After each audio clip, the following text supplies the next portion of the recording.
తంత్ర సాధనలో ముఖ్యంగా కొన్నిసార్లు దేవతలు పరీక్షించదలిచినప్పుడు మన ఎదురుగా జంతువుల రూపంలో కూడా వచ్చే అవకాశం ఉంటుందండి. అటువంటి సమయాలలో మద్యము, మాంసము, మత్స్యము ఇలాంటి కొన్ని రకాలైన పదార్థాలను మనం అక్కడ పెట్టుకొని ఆ జంతువులకు ఇవ్వవలసి ఉంటుందన్నమాట. కొన్నిసార్లు రక్తాన్ని కూడా కోరే అవకాశం ఉంటుంది.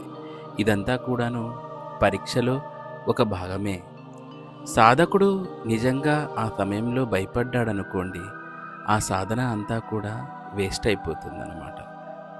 ఎందుకంటే ఎప్పుడైతే మీరు దేవతా ఆహ్వానానికి సాధనకు కూర్చున్నారో ఖచ్చితంగా ఇటువంటి పరీక్షలను ఎదుర్కోవలసి ఉంటుంది.